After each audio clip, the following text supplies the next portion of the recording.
Hi, this is Jenny Kassan.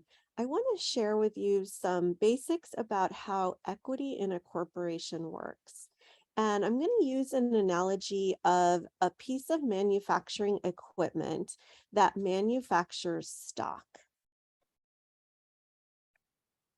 So imagine that when you go to set up a new corporation, you're basically creating a machine that manufactures stock.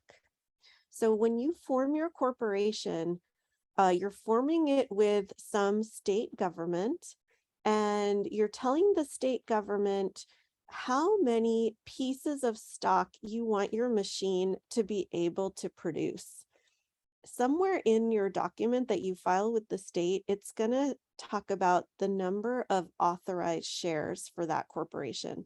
And that number equals the number of pieces of stock, or we call it shares of stock, that your corporation can create, can manufacture. When you first set up your corporation, all you have is the machine that has the ability to manufacture stock. You don't actually have any stock yet. Every time your corporation manufactures a piece of stock or a share of stock, we call that the issuance of stock. So why would you want, let's say you set up a corporation, you tell the Secretary of State of the state where you form your corporation that your corporation is authorized to issue 10 million shares of stock. So now you have your corporation, you've created your stock manufacturing machine, and written into the rules of that machine, you can create up to 10 million pieces of stock, also known as shares of stock. So why would you now go ahead and create, AKA issue, a share of stock?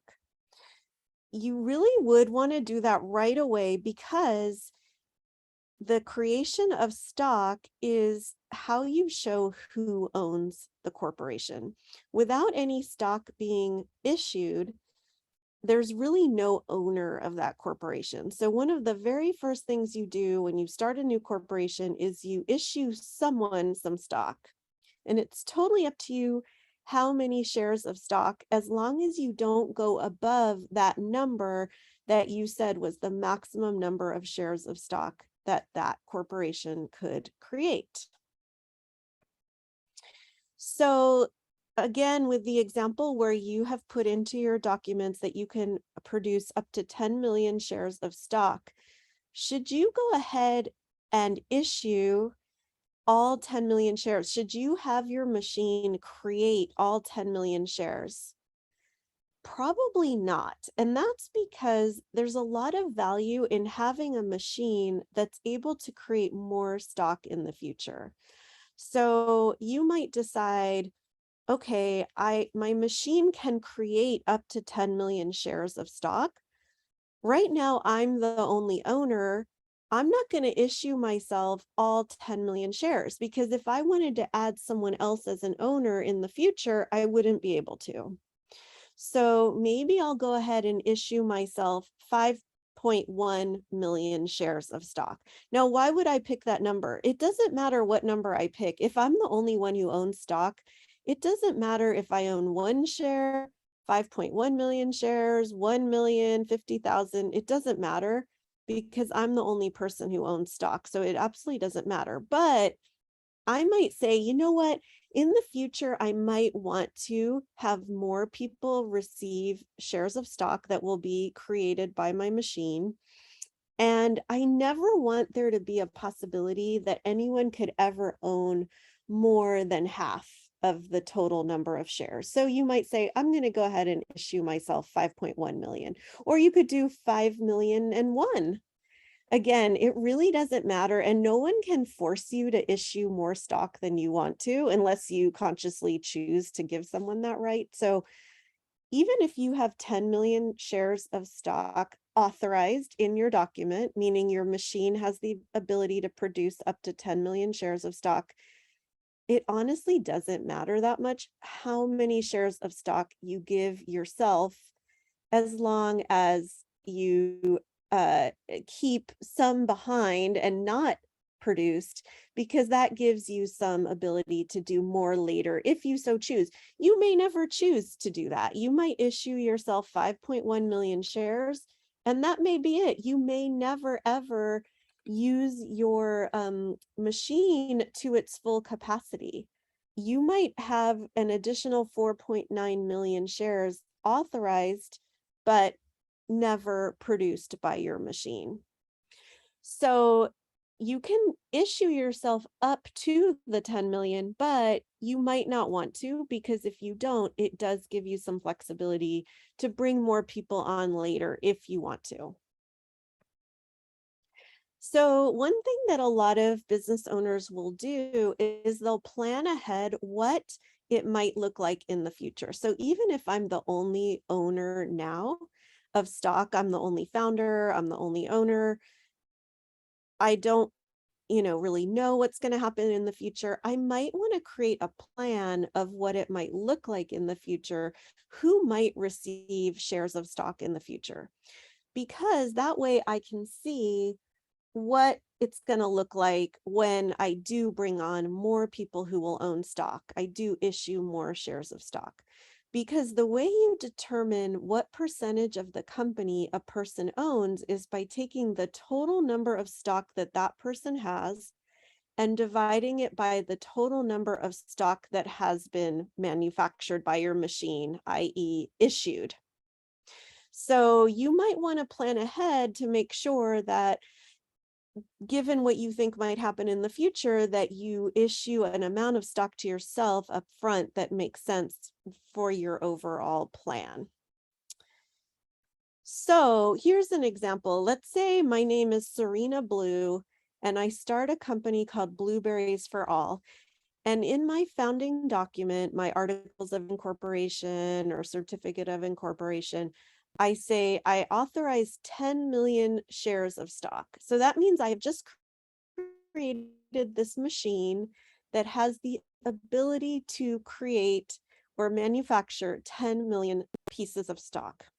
So at that moment, there is no stock. No one has any stock, but I decide, okay, machine, go ahead and print 5.1 million shares and give it to me. So I turn on my machine prints out, and printing is not a great analogy because we don't use pieces of paper to represent stock anymore. But anyway, the machine manufactures 5.1 million pieces of stock, and I own that now. So I now have that 5.1 million.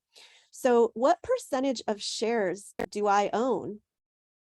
I own 100%. Serena owns 100%, because I'm the only person who has shares. So I own 5.1 million out of 5.1 million. I own 100% of the company. So let's say time passes and I decide, you know what, I'd like to give some stock to some other people. I want my machine to go ahead and create some more pieces of stock. So I decide I'm going to give 50,000 pieces of stock to an advisor and 100,000 each to 2 board members, just as an example. So I tell my machine, okay, print out another 250,000 pieces of stock. I'm going to give it to these 3 people. So now, how much of the company do I own?